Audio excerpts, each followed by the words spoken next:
been a marvellous morning. I'm sorry I didn't myself have a chance to hear Angela, and only a bit of what Tom had to say, but at least I heard Angela in questions and answers. So I might as well, I don't know if I'm going to fulfil the obligation, Rhonda, I might as well say something about my 4 offerings, which I hope will be, in part anyhow, 4 diversions. Here's what's on offer. A story about a guide to the galaxy. An indispensable book which you can buy online through our community about old media and communities. Then I thought I'd offer you some thoughts on why there are no equally good books about new online media and communities. And in conclusion, some reflections on why media power ain't what it used to be, and why that can be good for communities. So let's begin with the story. I liked it when I first read it about 25 years ago. I hope it's a story that some of you may remember. And I've told it before, not to this audience, but if some of you here have heard me tell it, sorry, I'm going to tell it again. The story is in Douglas Adams' classic, Hitchhiker's Guide to the Galaxy. It's about how a massive supercomputer is designed to give the ultimate answer, the absolute answer, the answer that would completely explain God, life, the universe, and everything. But the computer takes 7.5 million years to do this, and by the time the computer delivers the answer, everybody's forgotten the question. Nobody remembers the ultimate question.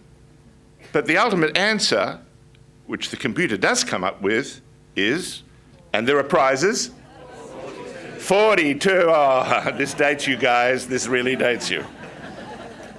Wait.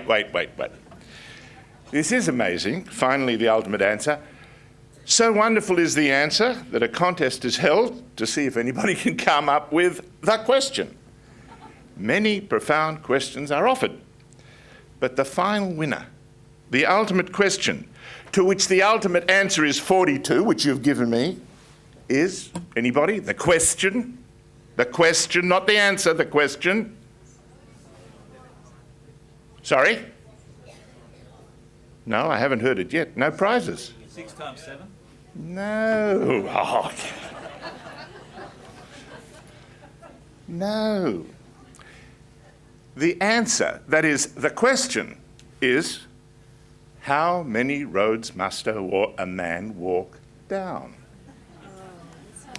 And of course, this is the first line of the Bob Dylan song that continues, how many roads must a man walk down before you can call him a man? Yes, and how many seas must a before she sleeps in the sand? Yes, and how many times must the cannonballs fly before they're forever banned? The answer, my friend, is blowing in the wind. The answer is blowing in the wind. Okay, so I didn't come here in my choir master capacity. My wife does that. I like the galaxy story for many reasons, and one of them is how the story continues. You may recall that in that story, the supercomputer, having come up with the answer to everything, is then asked, is there a God? To which it answers, there is now. But I have to say the main reason is I like the story because it's about the quest that lies at the core of the story. That search, that journey that follows many paths. Well, 42 at least. It's also why I'm attracted to conferences with great titles. You know, there are people who do nothing else with their lives but come up with titles for conferences like this. I mean, think about it. Communities in Control, from Advocacy to Policy, Communities Driving Change. You know, I can sing that title. Communities in Control, from advocacy to policy. It's like from sea to shining sea. Communities driving change. Communities driving change. No, you don't have to applaud. No. Anyhow, back to the basic question I'm supposed to try and answer. How can communities use the media to shape policy? Let's break that down a bit. First, let's look at the underlying assumption that there is indeed a relationship between media coverage and policy development. And secondly, let's be clear that by policy development, just not talking about it, we're actually referring to policies which at some point require legislation, guidelines, bylaws, that in turn require enactment by one of the three tiers of government, local, state or federal, and we've already, in the discussion just prior, heard something about that. My sort of breakdown sounds a bit pedantic, I know, but it's best to spell out what are we talking about.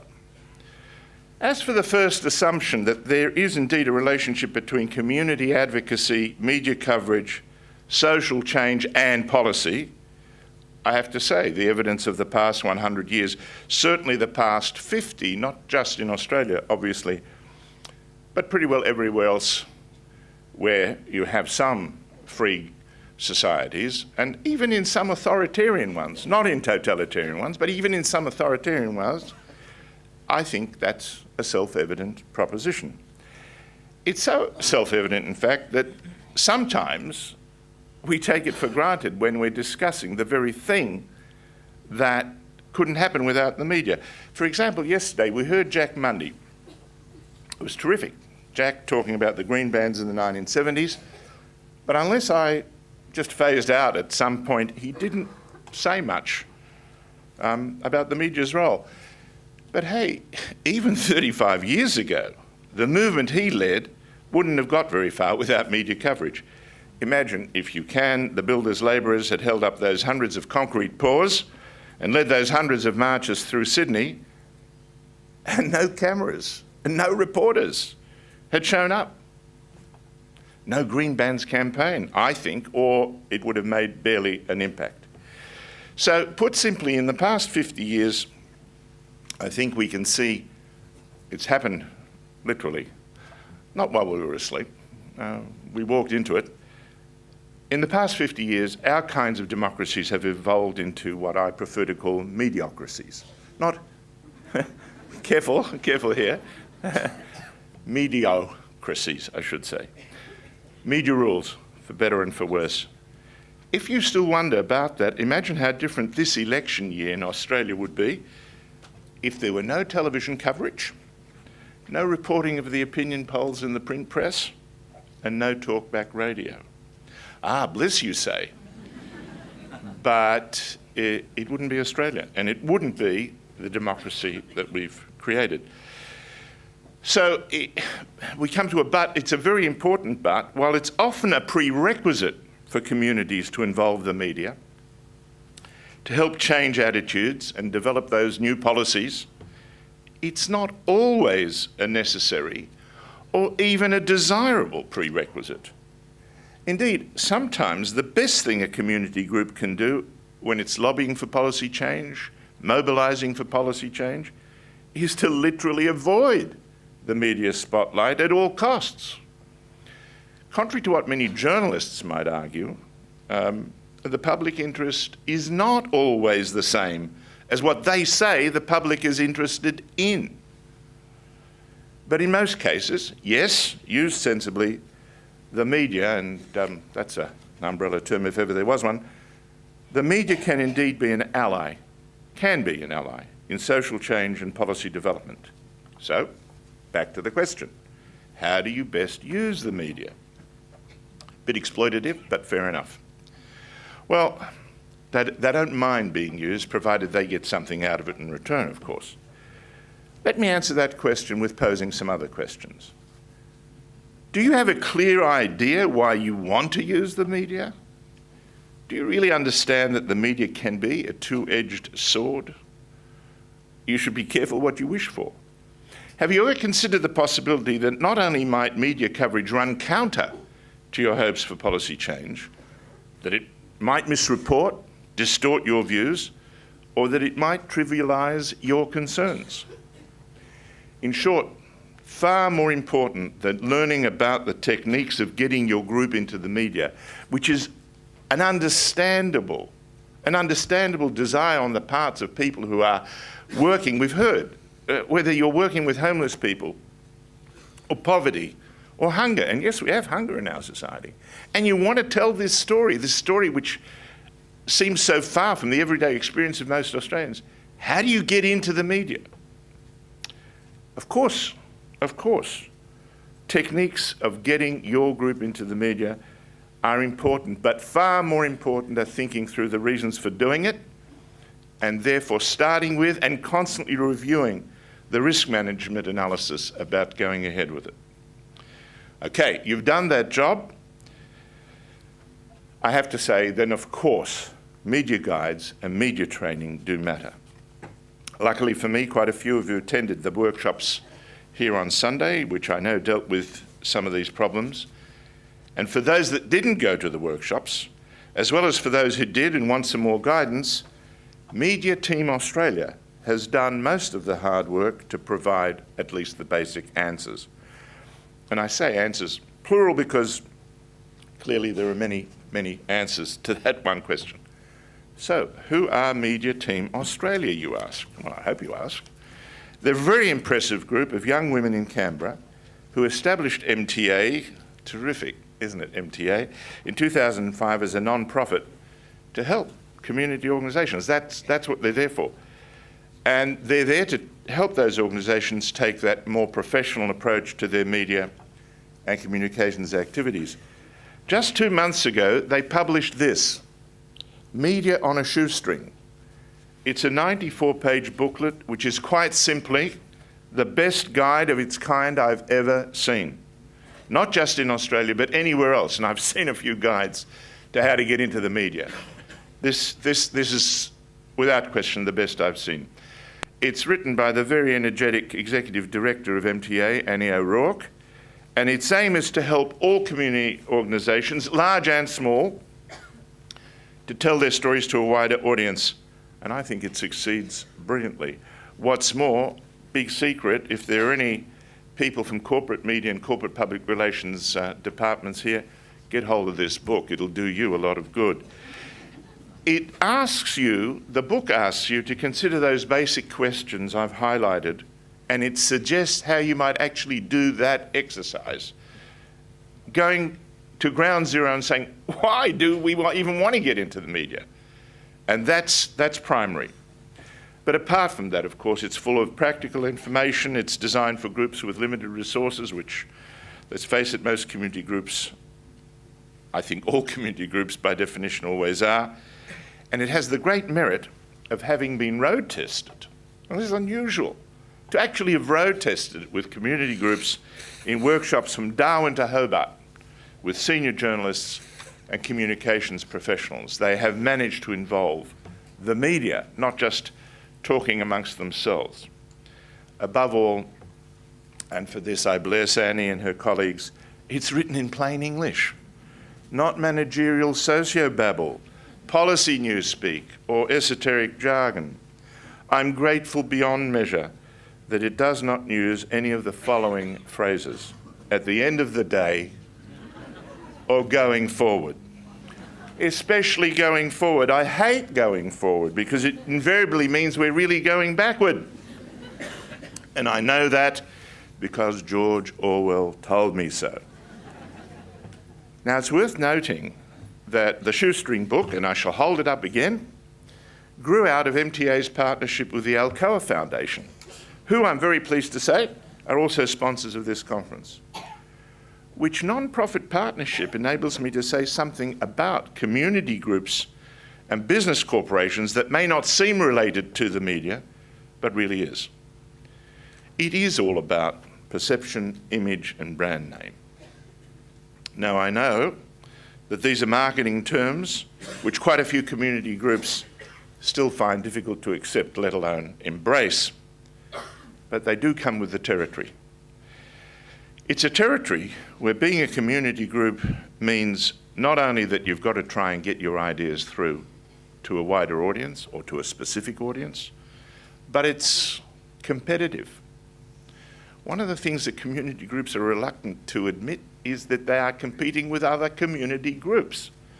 It doesn't have to be in a bad sort of zero-sum game exercise, but there is competition out there for resources, for funding, and for getting into the media.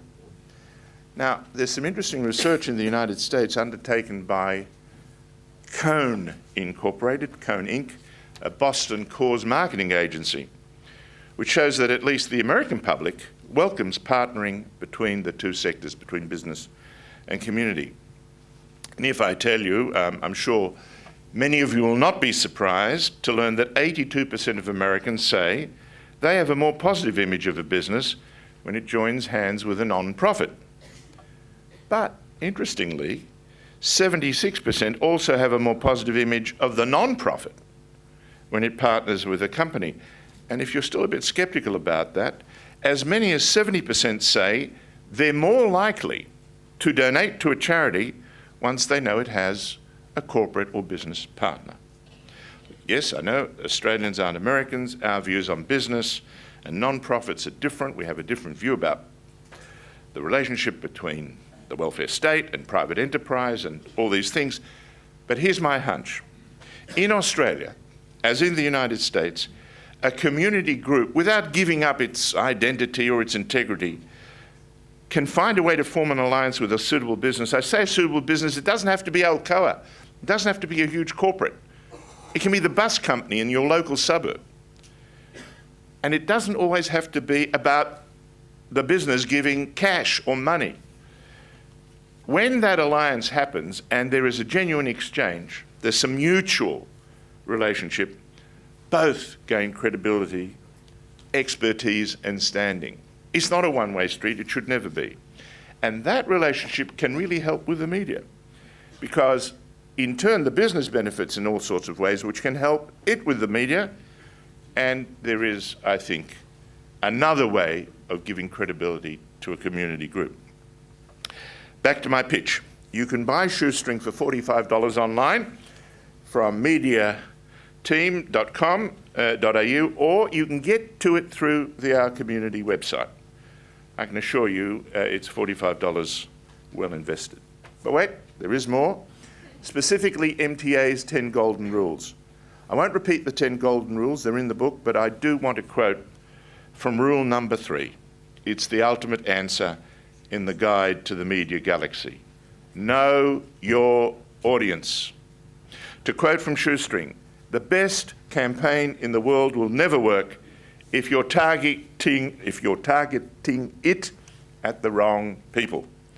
Never use, quote, the general public as a target audience, as this is a meaningless phrase. Break it down.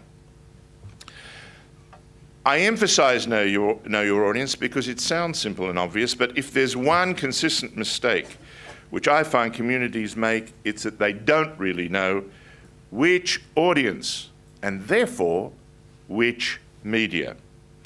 In media coverage, some golden rules are more golden than others, and that's one of them. Here endeth the Shoestring lesson, part 2. Told you a story, I've tried to tell you a book. For my third offering, however, I'm going to do a bit of a backflip and try to explain why the book I've just tried to sell you has its limitations. Well, it deals with old media, television, radio, and print. Not that there's anything wrong with that. Some of my best friends still work for old media, although God knows for how long. Yet, for all the uncertainty and for all their decline, the old media, by old media I'm not talking, it's not a chronological thing, though it is in a way. Old as distinct from new are the terms sort of thrown about to distinguish between really technology and delivery platforms. It's not meant to be, I hope it's not meant to be derogatory. Now, for a long time ahead, as far as I think we can see, 5, 10, 15 years down the track, this old media will still be a significant, if not the main outlet for news about and by communities. And ironically, the most important reason they'll still maintain their role in the media marketplace is because they'll have to develop, and they're developing rapidly, their own online and multimedia formats. In fact, they'll only survive to the extent that they successfully integrate old and new media. But what all the changes that are happening around us in media tell you is that there are no comparable guides, there can't be comparable guides, to tell communities how to use the new media, the websites, the email lists, the chat rooms, the blogosphere, the YouTube, the MySpace, get up, don't get up, all the stuff that we've heard about, text messaging, phone videos, and all whatever the latest thing is this week, and by next will soon be old hat. And of course, that's the problem. On the one hand, the new media are so new, or new enough anyhow, for very few practitioners to have the experience, real inbuilt experience, to write more than a very superficial guide. But even if they had the experience, the chances are that any guide would be out of date by the time it was published. Unless, of course, the guide is itself a constantly updated website and blog. And that's where I think the action is for communities. It's what's happening. It's happening all over the place. It's happening at warp speed. It's transforming the nature of certainly the American presidential elections last time around, and this time definitely around, not just in sharing information and creating opinion, but in hard cash terms as a fundraising technique. And let me tell you, raising money is a way of changing society. Then it's clear the runs are already on the board. But still too fragmented, too fast for what I would call coherent analysis.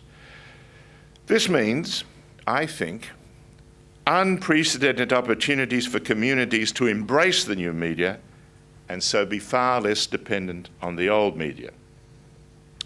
Of course, the Age and the Sydney Morning Herald and the Australian and the Herald Sun and the Daily Telegraph and so on, all still influential newspapers.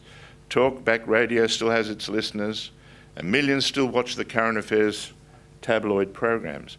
But all of the old media have lost ground over the past 10 years, and they're going to lose more ground over the next 10. They've all dumbed down in the past 10 years, and they're going to continue to dumb down in the next 10. Well, that's not a reason for communities to drop the old media. And old media extends to your suburban newspaper and your local community newsletter as much as it does to trying to get a story into the Saturday Age. All of these old media are still good, strong assets to bear in mind when you're thinking about social change. What I am certainly suggesting is communities have to stop feeling dependent on the old media, as they've tended to do and still tend to do, to get their messages out. There is life without the Age. I promise you there is. There is life without the Sydney Morning Herald. There's life even without your local suburban papers. You have to think beyond what else is available to you that doesn't perhaps call on so many resources, that isn't as expensive, but gives you an alternative and gets you the desirable result. Which brings me in conclusion to my fourth offering, some reflections on the power of the media and how journalism and journalists are changing. As with so much else that's happened in our world, we've moved from the hierarchical, vertical way of ordering our societies to a much more horizontal, flattened out version. It's what the New York Times columnist Tom Friedman has argued in his book of the same name, The World is Flat.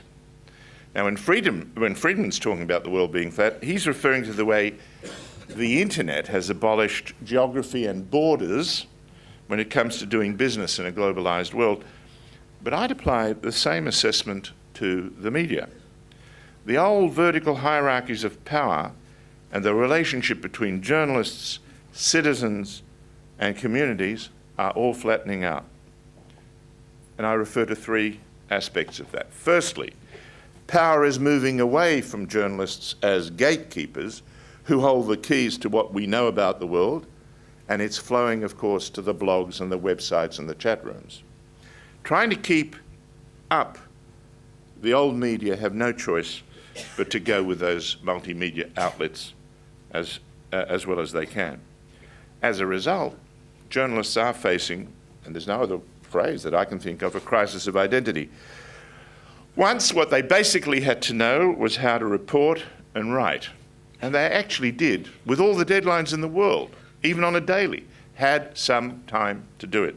Now, time is at a premium, because increasingly, even on suburban newspapers, they have to be multi-skilled.